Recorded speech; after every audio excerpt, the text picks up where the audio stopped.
युद्ध में हमने 3-4 प्रभाव देखे थे। नंबर 1, राजनीतिक प्रभाव।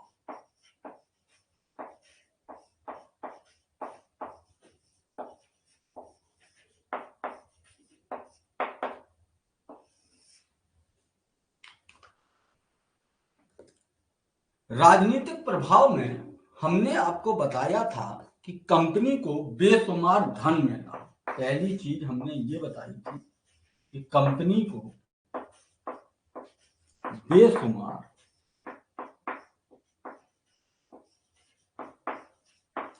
धन मिला।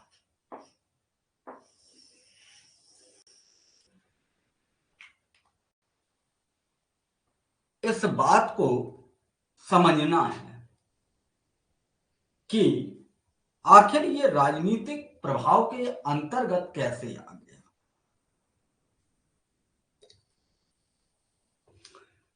देखिएगा, आपको हम बता दें कि प्लासी का युद्ध भारतीय इतिहास में हम कहते हैं कि षड्यंत्रकारी विद्रोह के रूप में हम इसको पढ़ते हैं। षड्यंत्रकारी जो विद्रोह के रूप में जब हम इसका अध्ययन करते हैं तो हमारे जहन में ये जरूर एक दृष्टिकोण उभर के आ जाता है कि आखिर ये षड्यंत्र प्रारंभ कैसे, इसके पीछे का कारण क्या है और अंग्रेजों की इसके पीछे सोच क्या है, कैसे अंग्रेजों ने ये षड्यंत्र को रचा एवं बुना है। बात समझ में आ रही है कि अंग्रेजों ने इस षड्यंत्र को रचा एवं बुना कैसे है। इस बात को समझने के लिए हमें थोड़ा पीछे चलना होगा, प्लासी के युद्ध से पीछे। अगर हम अध्ययन करेंगे किसका, डुप्ले की नीतियों का, किसका अध्ययन करेंगे, डुप्ले की नीतियों का।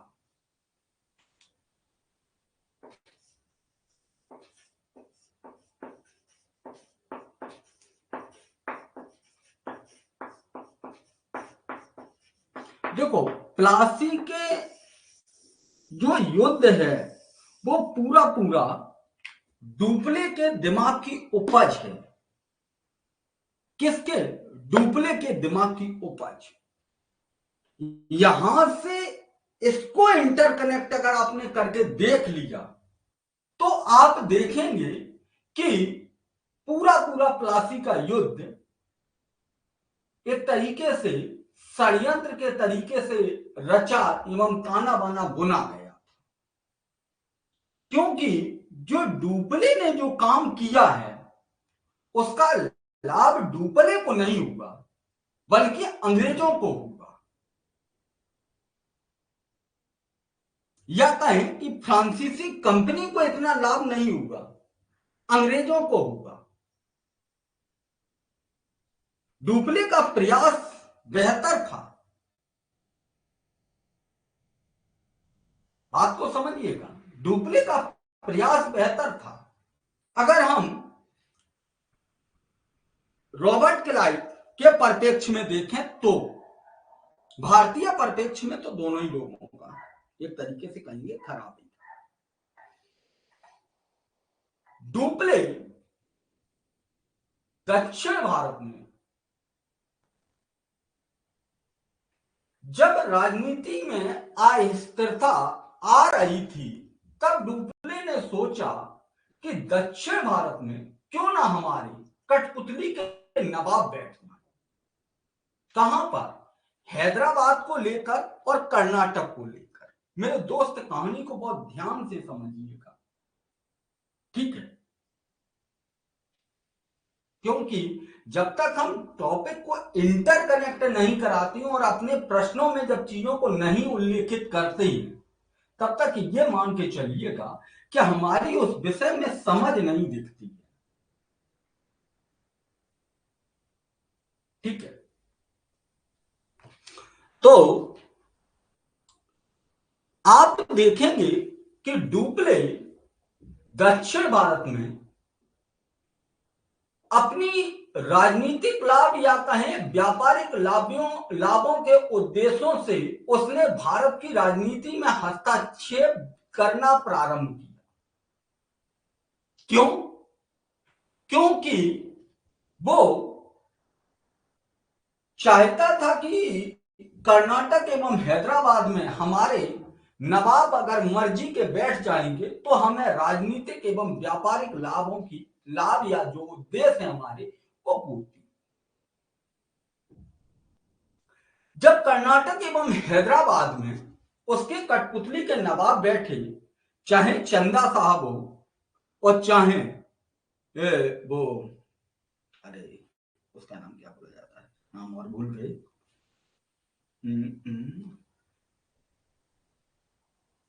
चलिए जो भी है, कर्नाटक एवं हैदराबाद में जब डुप्ले के मर्जी के शासक बैठते हैं तो डुप्ले को अपार बेशुमार धन भी दिया जाता है, कंपनी को भी रियायत दी जाती है,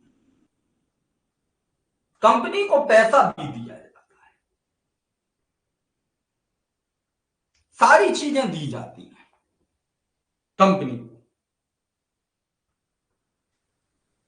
डुप्ले ने जो नहीं सोचा था उसकी भी पूर्ति हो जाती। उसने ये थोड़ी नहीं सोचा था कि हमको पैसा बेशुमार मिलेगा, वो तो केवल और केवल व्यापारिक उद्देश्यों की पूर्ति के लिए दक्षिण भारत की राजनीति में उसने हस्तक्षेप किया। उसको आप देखेंगे कि कई क्षेत्रों की जमींदारी दे दी जाती है, उसको पैसा भी मिलता है, सारी चीजें मिलती हैं। और आप देखेंगे कि दक्षिण भारत में डुप्ले को या फ्रांसीसियों को शांत करने में अहम भूमिका रॉबर्ट क्लाइव ने निभाई। किसने? Robert Clive. रॉबर्ट क्लाइव इन सारी चीजों को समझता है, दक्षिण भारत की नीतियों को समझ रहा है रॉबर्ट क्लाइव।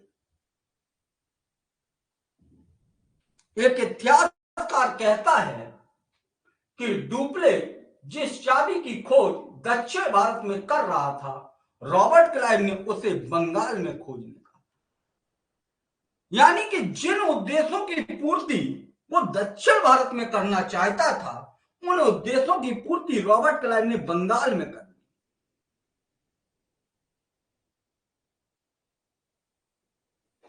रॉबर्ट क्लाइव भी बंगाल के क्षेत्र में अपने मर्जी का शासक बैठाना चाहता। कारण यह नहीं है कि व्यापारिक उद्देश्यों की पूर्ति हो जाएगी। बंगाल वो है, जो क्षेत्र है, वो अपने आप में एक धनी और समृद्ध क्षेत्र है। दूसरी चीज, सबसे ज्यादा वहां पर जनसंख्या भी है।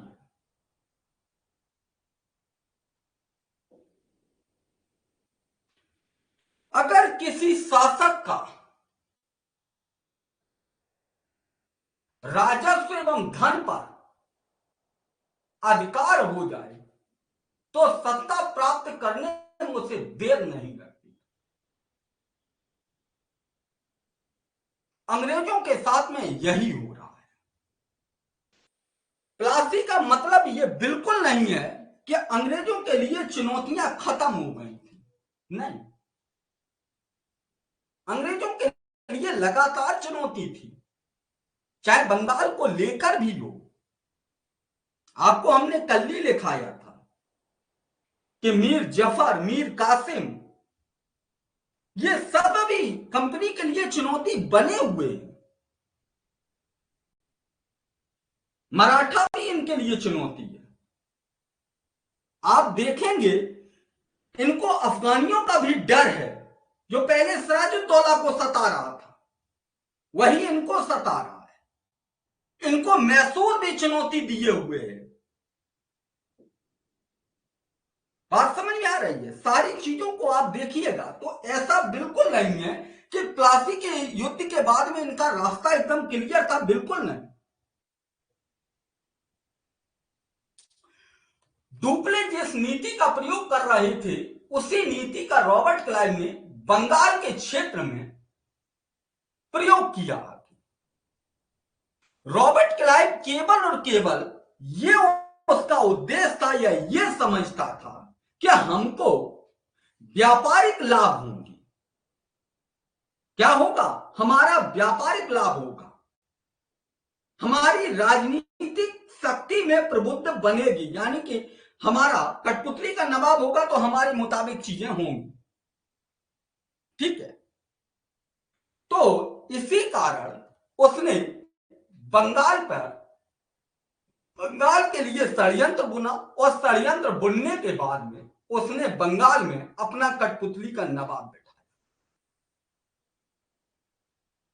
यहां से रास्ता क्यों खुल जाता है, ये अहम बात है।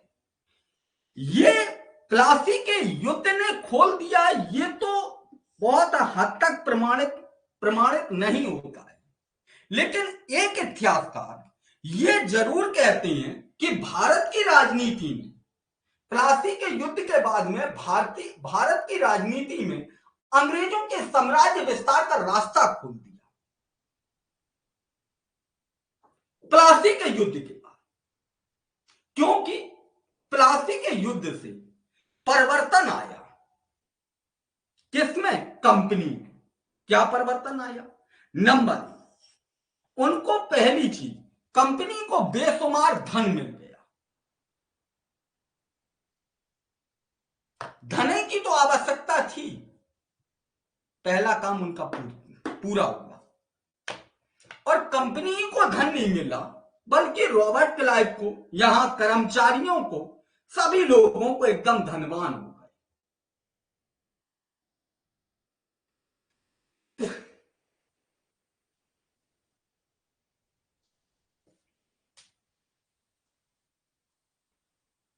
ठीक, अब जब यहां पर धन मिल गया और जिन उद्देश्यों की रॉबर्ट क्लाइव पूर्ति करना चाहता था उससे कहीं ना कहीं ज्यादा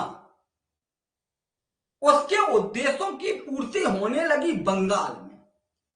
नंबर 2, हमने आपको बताया था कि कंपनी ये बिल्कुल नहीं जानती थी कि बंगाल का नवाब मेरे एकदम पूर्तिया अधीन हो जाएगा, ये नहीं था कंपनी को पता। लेकिन प्लासी के युद्ध के बाद इतना सोचा भी नहीं था कंपनी ने, लेकिन प्लासी के युद्ध के बाद जो बंगाल का नवाब है वो अंग्रेजों के नियंत्रण में आ गया पूर्ण तरीके से, जैसा चाहे वैसा करे। बात समझ में आ रही है? जैसा चाहे वैसा करे, एकदम पूर्ण तरीके से नियंत्रण में है। ठीक, और आप देखेंगे कि इसी कारण बंगाल के क्षेत्र से फ्रांसीसियों का पतन हुआ। इनका मुख्य व्यापारिक केंद्र फ्रांसीसियों का चंदन नगर था।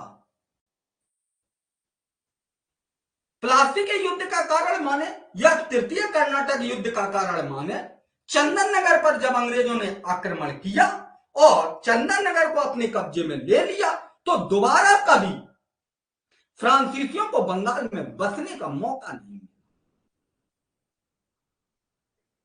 कुछ गिने चुने व्यापारिक केंद्र बचे हुए थे, वो भी तृतीय कर्नाटक युद्ध में उनकी एकदम पतन हो चुका है। यानी कि बंगाल के क्षेत्र में पूर्ण तरीके से संप्रभुता स्थापित करने में कंपनी कायम हो गई, क्योंकि अपने कठपुतली के नवाब बैठाने के बाद नवाब के ऊपर नियंत्रण भी स्थापित कर दिया।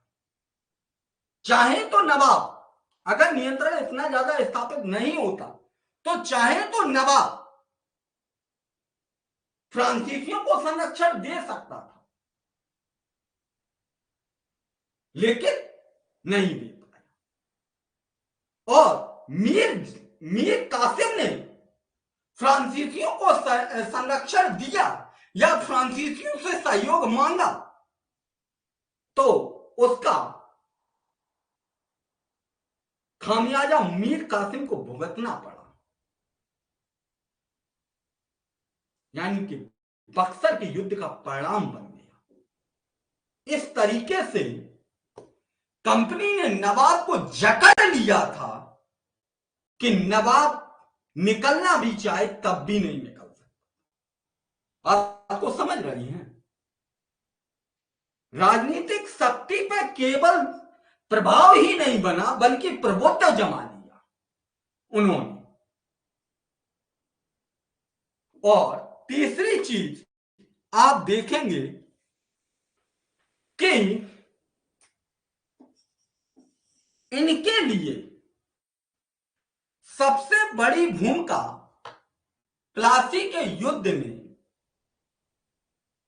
उत्तर भारत जीतने में ही मदद नहीं की, बल्कि दक्षिण भारत के अभियानों में पैसा खर्च हो रहा है। पैसा कहां से मिल रहा है? बंगाल से।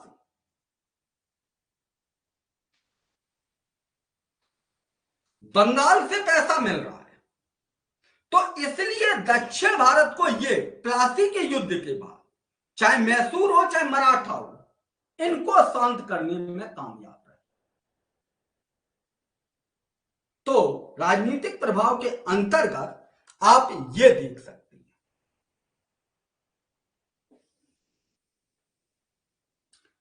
हमने कल आपको बताया था कि आर्थिक प्रभाव,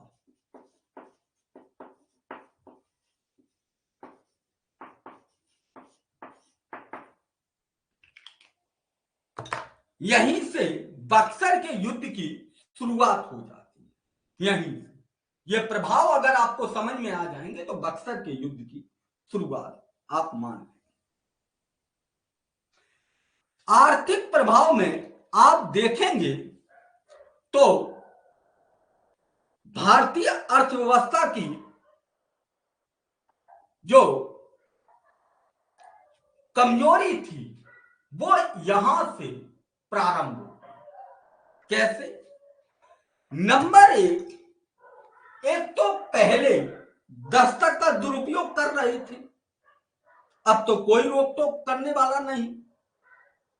सिराजुद्दौला के समय में ये लगातार दुरुपयोग कर रहे थे, अब तो ये अपने मर्जी का शासक बैठा हुआ है।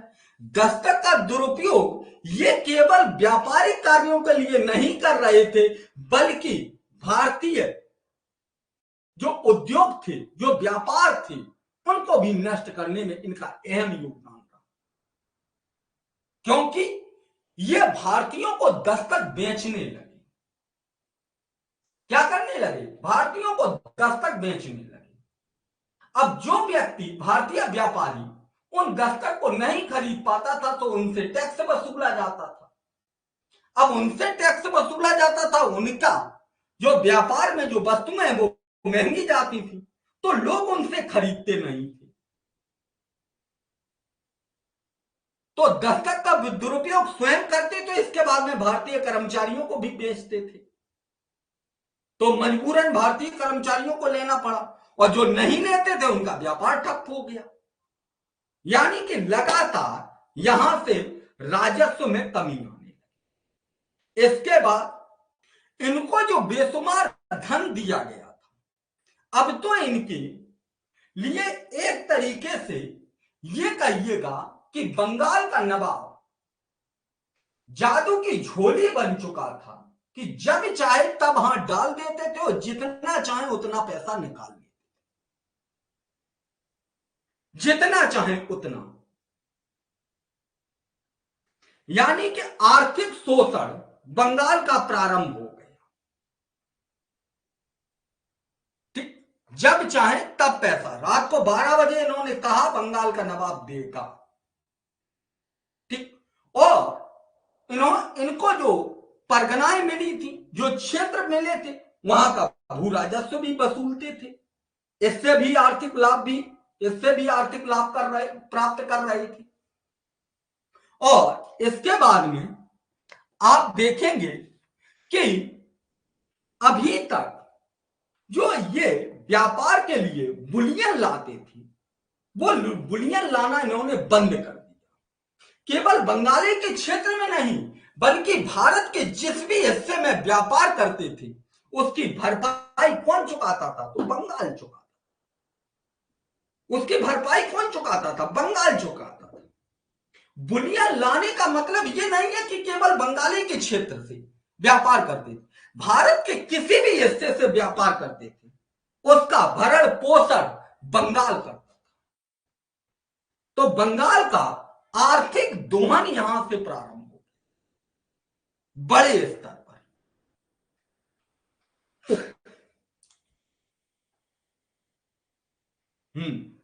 और इसके बाद में अगर हम देखें तो दूरगामी प्रभाव में, तो आप कहेंगे कि प्लासी के युद्ध के बाद में कई इतिहासकार हैं, कई तरीके से उन्होंने अपनी बात को रखा है।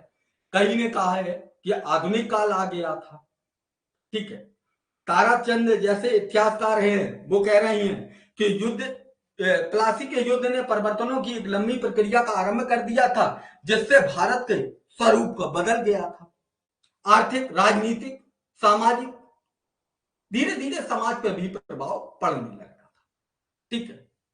और यही सब जो आर्थिक प्रभाव के कारण बंगाल का जो दोहन प्रारंभ हुआ, यही तो बक्सर का युद्ध का कारण बन गया। यही क्या बन गया? बक्सर के युद्ध का कारण बन गया। एक्चुअली में जो कंपनी थी, उसके लगातार मांगे बढ़ती जा रही थी पैसे को लेकर, जिसको लेकर अब भू राजस्व आ नहीं रहा है, पैसा लिया जा रहा है, लगातार पैसा लिया जा रहा है, दस्तक का दुरुपयोग हो रहा है, तो भू राजस्व तो आ नहीं पा रहा है। परगनाएं भी कुछ इन्होंने क्षेत्र भी अपने अधीन ले लिया, वहां का भू राजस्व यही वसूल रही है। अब बंगाल के पास में पैसा आ नहीं रहा है, लेकिन पैसा लिया जा रहा है। अब बंगाल के शासक जो मीर जाफर है, वो बंगाल का जब शासक बना बैठा है, तो वहां के शासन संचालन करने में उसको समस्याएं आ रही, वो कंपनी से नाराज है, वो सोच विचार भी करता है कि बहुत बड़ी गलती कर दी, जो हमने कंपनी के साथ मिलकर सिराजुद्दौला को बंगाल के नवाब की गद्दी के पद से हटा दिया। लेकिन अब होगा क्या? अब तो कुछ हो नहीं सकता है। अब पछताने से क्या होगा?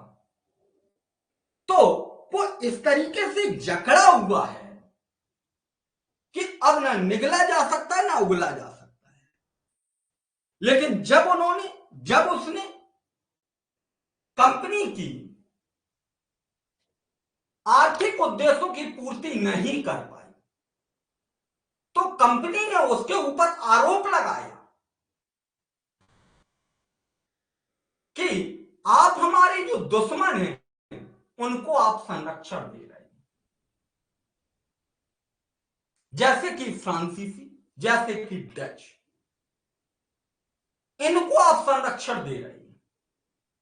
और कंपनी ने वही षड्यंत्र, जो अभी षड्यंत्र सिराजुद्दौला के लिए रचा था, मीर जफर के साथ मिलकर, वही बिल्कुल मीर जफर के साथ, मीर जफर के लिए मीर कासिम के साथ षड्यंत्र रचा। रातों रात मीर कासिम के साथ षड्यंत्र रचा और मीर जफर को गद्दी से हटा दिया। बस इतना रहा कि सिराजुद्दौला के साथ युद्ध लड़ना पड़ा था, लेकिन अब कंपनी को युद्ध नहीं लड़ना पड़ा मीर जफर को गद्दी से हटाने के लिए, क्योंकि कंपनी की आर्थिक एवं राजनीतिक पकड़ बंगाल के नवाब पर पूर्ण तरीके से, यानी कि प्लासी के युद्ध ने यह स्पष्ट कर दिया था कि बंगाल पर किसकी सत्ता स्थापित होगी, किसकी सत्ता स्थापित होगी। यह प्लासी के युद्ध के बाद हुआ। कब? प्लासी के युद्ध के बाद, क्योंकि प्लासी के युद्ध के बाद मीर जफर कंपनी का नतमस्तक हो गया। क्या हो गया? नतमस्तक हो गया।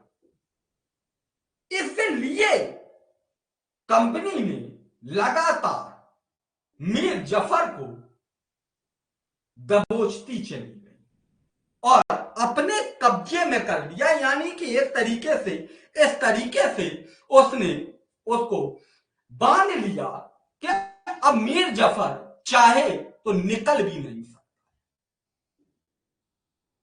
और इसके बाद में मीर कासिम को बिठाया गया गद्दी पर।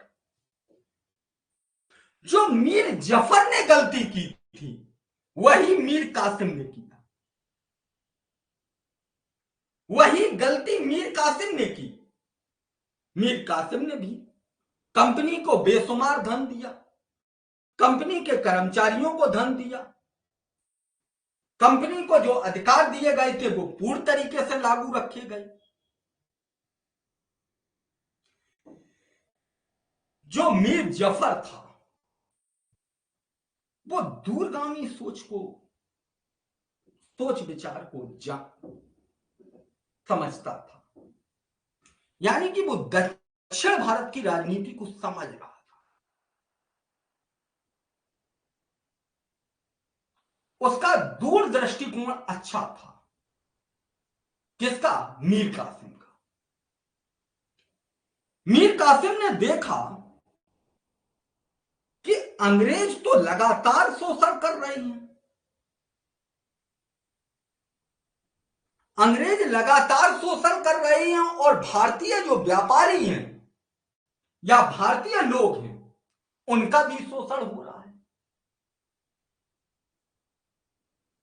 बंगाल के नवाब के पद पर बैठा हुआ हूं तो लोगों के, यानी कि जो समाज में हमारे प्रति जो छवि जाएगी वो गलत जाएगी। वो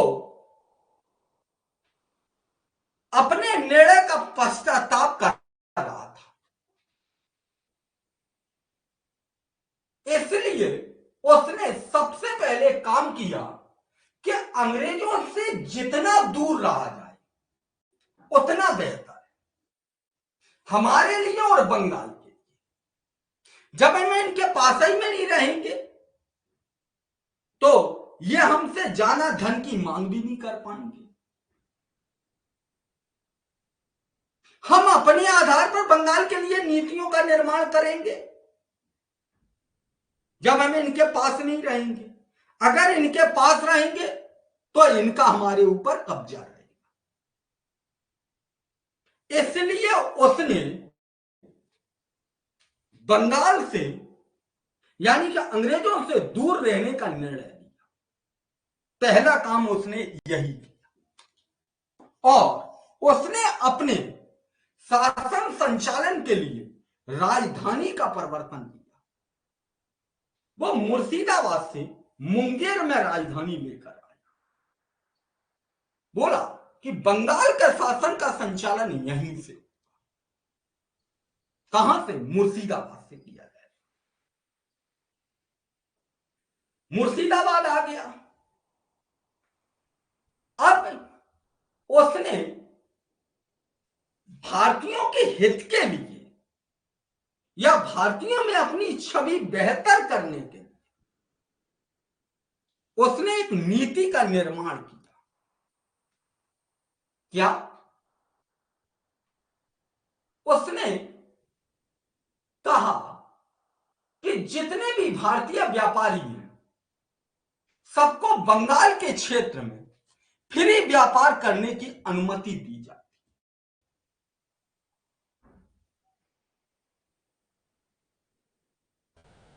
भू राजस्व तो आ ही नहीं रहा था, तो उसने इस बात को भी रख दिया। और उसको यह भी पता था कि अंग्रेज इस बात से नाराज होंगे। उसको यह बात पता थी कि अंग्रेज इस बात से नाराज होंगे। उसने इसीलिए वह फ्रांसीसियों से गठजोड़ करता है।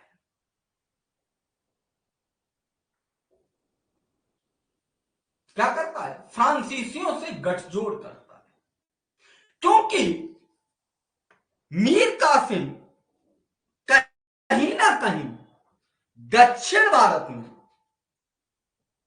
भारत की स्थिति को समझ रहा। सिराजुद्दौला और मीर जफर सिराजुद्दौला और मीर जफर का बंगाल में असफल होने का मुख्य कारण है कि उनका दूरगामी या दूर दृष्टिकोण बिल्कुल भी नजर नहीं आता, और खासकर सिराजुद्दौला तो इस बात से बिल्कुल परिचित नहीं।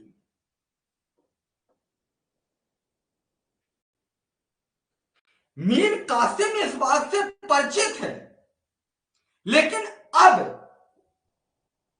बंगाल के लिए इतना आसान काम नहीं है कि अंग्रेजों से आप छुटकारा पा लें। जकड़ चुकी है। आप याद कीजिएगा, सिराजुद्दौला से पहले अली वर्दी खान कंपनी के लिए सिराजुद्दौला को, या कहें कंपनी के लिए अगले आने वाले नवाबों को एक सलाह देता है। यूरोपीय कंपनियों की तुलना वो मधुमक्खी की तरह करता है। अली वर्दी खान कहता है कि अगर इनको छेड़ा जाएगा तो काट लेंगे, और अगर इनको पुचकार के रखा जाएगा तो शहद देंगे। अब बंगाल के लिए मीर कासिम ना पुचकार के रख सकता था, ना आप छेड़ के रख सकता, क्योंकि इस समय की स्थिति बहुत अंग्रेजों की बंगाल में ही नहीं बल्कि भारत की राजनीति में प्रबुद्ध हो चुकी थी, क्योंकि दक्षिण भारत में इस समय षड्यंत्र करके मैसूर को शांत करने में लगे हुए थे। भारत की राजनीति को वो समझ चुके थे बहुत अच्छी तरीके से कि भारतीयों को केवल और केवल प्रलोभन दीजिएगा। क्या कीजिएगा? प्रलोभन दीजिएगा। जैसा कि मीर जफर को दिया था, वैसा ही प्रलोभन मराठाओं को देते हैं, और वैसा ही प्रलोभन हैदराबाद को देते हैं, और वैसा ही प्रलोभन ट्रवनकोर को देते हैं, और जिसके तहत मैसूर पर वो अपना अधिकार कर ले।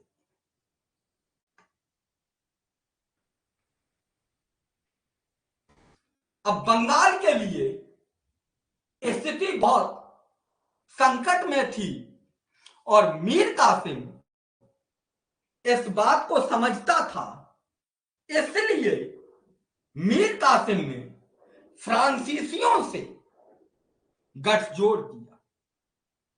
उसने अंग्रेजों से निपटने के लिए आधुनिक शस्त्रागार का निर्माण करवाया। वो जानता था कि युद्ध होगा। वो ये भी जानता था कि यूरोपीय शक्तियों ने जो भारत में पुरानी सेनाएं उनको लगातार परास्त किया है, कहीं ना कहीं नौसैनिक शक्ति इनकी मजबूत है, यह मीर कासिम जानता था। और फ्रांसीसियों से वह इसलिए गठजोड़ करता है क्योंकि फ्रांसीसियों ने पहली बार भारत में या भारतीय शक्ति को पराजित किया था। फ्रांसीसियों की नौसेना शक्ति एकदम प्रबुद्ध है। फ्रांसीसियों का भारत में अंग्रेजों ने पतन कर दिया है, तो वो जानता है कि अगर हम फ्रांसीसियों के सहयोग से नौसेना शक्ति, आधुनिक शस्त्रागार और फ्रांसीसियों का सहयोग लेंगे तो बंगाल के क्षेत्र से हम अंग्रेजों को निकाल के बाहर कर देंगे। वो ये सोच रहा था। कौन? मीर कासिम। मीर कासिम सोचता था कि अगर हमने आधुनिक शस्त्रागार, आधुनिक तरीके से सेना का ट्रेनिंग दे दी और आधुनिक तरीके से हमने ट्रेनिंग दे दी और फ्रांसीसियों के सहयोग से अगर हमने बंगाल के ऊपर आक्रमण की बात आई तो इनके सहयोग से अगर हमने आक्रमण कर दिया तो बंगाल को अपने कब्जे में।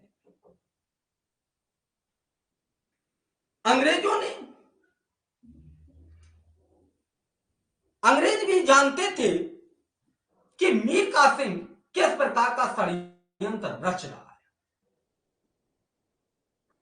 अंग्रेजों ने देर नहीं की, तुरंत मीर कासिम को इस आधार पर बंगाल का नवाब मानने से इनकार कर दिया कि आप हमारे जो दुश्मन हैं उनका सहयोग कर रहे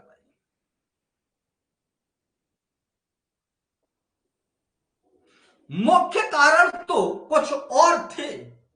आरोप जो लगाया है यह महत्वपूर्ण कारण के रूप में नहीं है। मुख्य कारण तो यह है कि अब मीर कासिम बंगाल के नवाब की, वो कंपनी की आर्थिक पूर्ति नहीं कर पा रहा है या नहीं कर रहा है। अब मीर कासिम कंपनी के चंगुल में नहीं है पूर्ण तरीके से,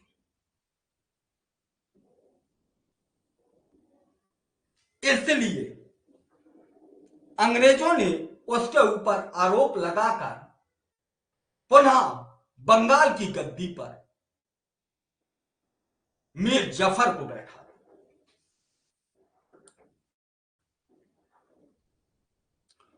पुनः बंगाल की गद्दी पर मीर जफर को बैठा दिया।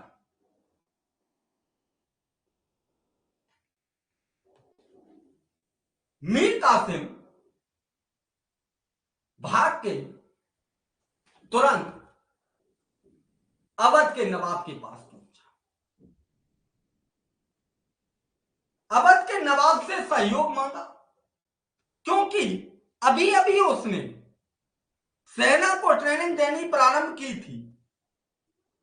फ्रांसीसियों का भारत में अभी आप देखेंगे तृतीय कर्नाटक युद्ध के तहत में पतन हो चुका है। फ्रांसीसियों के साथ में जो पेरिस की संधि होती है उसमें पूर्ण तरीके से हिदायत दी जाती है कि भारत में किसी प्रकार का आप साम्राज्य का विस्तार नहीं करें। फ्रांसीसी भी इस संधि के तहत में भारत में कमजोर पड़ चुके हैं, इसलिए वो भी एक तरीके से शक्तिशाली तो है नहीं जो अंग्रेजों का मुकाबला कर सके, तो वो पूर्ण रूप से सहयोग नहीं कर सकते। इसलिए मीर कासिम अवध पहुंचता है और अवध के नवाब से वह क्या करता है, एक संधि करता है, जहां पर दिल्ली का नवाब भी मौजूद है। दिल्ली का नवाब, अवध का नवाब और बंगाल का नवाब तीनों मिलकर एक संयुक्त मोर्चा बनाते हैं और संयुक्त मोर्चा के तहत में कंपनी के ऊपर आक्रमण करते हैं और कंपनी ने अपना पहली बार सैन्य शक्ति का परिचय बक्सर के युद्ध में दिया, जिसमें इतनी बड़ी सेना को कंपनी की आधुनिक सेना ने पराजित कर दिया और भारत में साम्राज्य के विस्तार की नींव रख दी। बक्सर के युद्ध के बाद भारत में साम्राज्य के विस्तार की नींव रख दी बक्सर के युद्ध के बाद, और यहां से बंगाल तो एक तरीके से कहिएगा कि प्रत्यक्ष रूप से बक्सर के युद्ध के बाद कंपनी के नियंत्रण में आ गया। बंगाल ही नहीं बल्कि कह सकते हैं कि उत्तर भारत एवं दक्षिण भारत पूर्ण तरीके से कंपनी के नियंत्रण में। तो ये तो बक्सर के युद्ध कैसे हुआ और बक्सर के युद्ध का परिणाम क्या निकला, उसकी चर्चा हम बाद में करेंगे। पहले अभी ये समझ लेते हैं कि बक्सर का युद्ध कैसे हुआ। यहां तक किसी को कोई समस्या?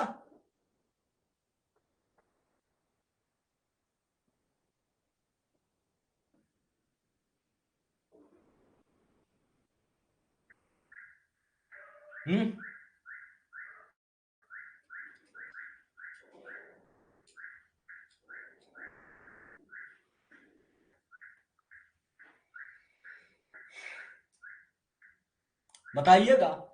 नहीं,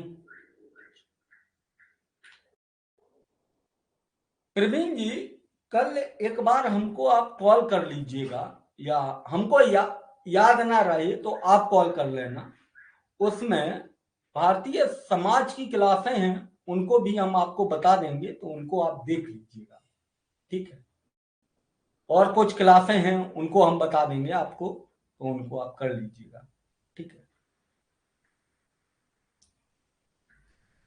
हाँ,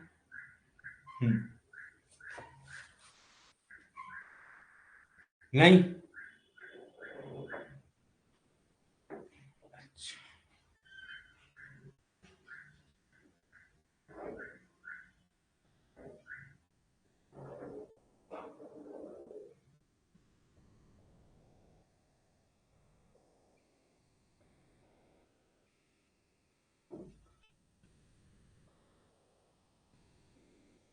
देखिएगा, इससे कोई वो नहीं होता है कि सेना कितनी थी कितनी नहीं थी, ये तथ्य है, ठीक है।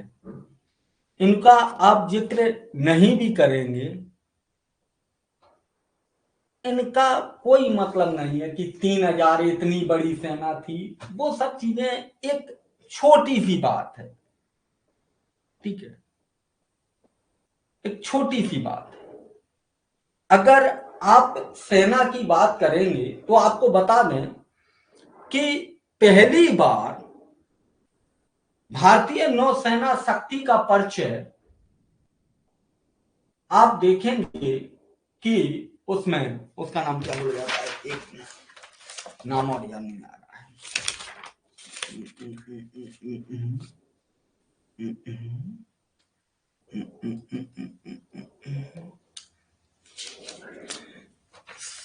सेंट थॉमी के युद्ध में हो चुका था पहली बार नौसेना शक्ति का परिचय।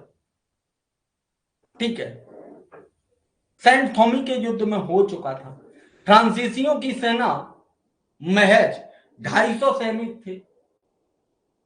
अनवरुद्दीन की सेना में 3000 लोग 4000 लोग थे। ठीक है, और इतनी बड़ी सेना को वो डुप्ले ने पराजित कर दिया था। तो भारतीयों की नौसेना शक्ति का परिचय तो सेंट थॉमी के युद्ध ही में हो चुका था। ठीक, और तीसरी चीज ये है, दूसरी बात ये है कि सैन्य शक्ति से अगर आप देखेंगे कि इतना बड़ा सैन्य शक्ति और वो सारी चीजें, उन सबको छोड़िएगा, एक तरीके से ये समझिएगा कि बंगाल पूर्ण तरीके से अंग्रेजों के नियंत्रण में आ चुका था। ठीक है, और जो बक्सर का युद्ध है उसके लिए भी मीर जफर ही जिम्मेदार है। ठीक है, एक इतिहासकार है ताराचंद, वो कहते हैं कि मीर जफर ने फिर बंगाल को एक बार आग की भट्टी में झोंक दिया। नवाब नहीं बनता, हाँ लाठी वही थी, अगर नवाब नहीं बनता और एक बार फिर से सहयोग कर देता कहीं ना कहीं, तो अंग्रेज भारत से बाहर निकल जाते या बंगाल छोड़ देते। लेकिन बंगाल को एक तरीके से अंधकार में धकेलने के लिए जिम्मेदार है तो वो मीर जफर ही है। मीर जफर ने एक बार नहीं बल्कि दो बार बंगाल को अंधेरे में झोंक दिया, दो बार।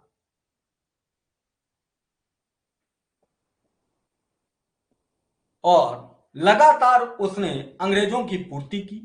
ठीक है, और उसी के कारण बंगाल एकदम कंगाल होकर चला गया, या कह सकते हैं बंगाल अंग्रेजों के गिरफ्त में हो गया। ठीक है, देखिएगा, आप लोगों से कहें कि आज हम सुबह से बहुत ज्यादा क्लास ले रहे थे। ठीक है, तो लिखा ये वाला हम कल देंगे। ठीक है, आप कई लोगों ने उत्तर लिखे भी थे, कई लोगों ने हमने को पर्सनल भी भेजे थे, उनके हमने चेक नहीं किए हैं। आज रात को हम चेक कर लेंगे और आप लोगों से कहेंगे कि एक बार एनसीईआरटी जरूर पढ़ लीजिएगा। ठीक है, क्लास 11 वाली, वो 12 वाली बिपिन चंद्रा वाली एनसीईआरटी जरूर पढ़ लीजिएगा 1 से 2 बार।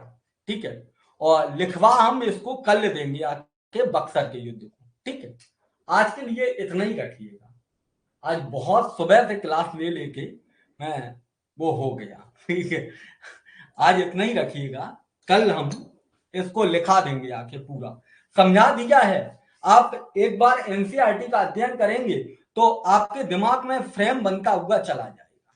ठीक है, कल इसको हम आपके सामने लिखवा देंगे आके, और आपको हम बता भी देंगे आके कि बक्सर के युद्ध का दोषी कौन है, किसके ऊपर दोष मढ़ा जा सकता है, बक्सर का युद्ध का जिम्मेदार कौन है, बक्सर के युद्ध के राजनीतिक कारण क्या है, बक्सर के युद्ध के आर्थिक कारण क्या है, और बक्सर के युद्ध के बाद में जो इलाहाबाद की संधि होती है उससे क्या प्रभाव पड़ता है।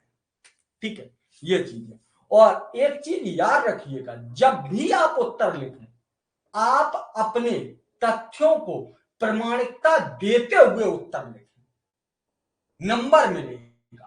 पूरी लड़ाई तथ्यों की है, कथा कहानी की बिल्कुल नहीं है, पूरी लड़ाई तथ्यों की है, और तथ्यों में प्रमाणिकता है तो ये मान के चलिए नंबर मिलेगा 101%। ना उत्कृष्ट भाषा की है, ना साहित्यिक भाषा की है, किसी की नहीं है। आप जितनी सरल और जितनी सहज भाषा में लिख सकते हैं उतनी सहज भाषा में लिखिएगा, लेकिन तथ्य जो आप डाल रही हो उनकी आप बहुत अच्छे से प्रामाणिकता दीजिएगा। किसी भी चीज की आप व्याख्या कर रही हैं उसके महत्वपूर्ण बिंदुओं को जरूर उकेरिएगा कि टर्न कहां से हुआ है, पूरी स्थिति कहां से बदली है, उसको आप ध्यान में रखते हुए आंसर कीजिएगा, बेहतर जाएगा, सबसे बेहतर प्रयास कीजिएगा, होगा जरूर। चलिएगा आज यहीं रखते हैं।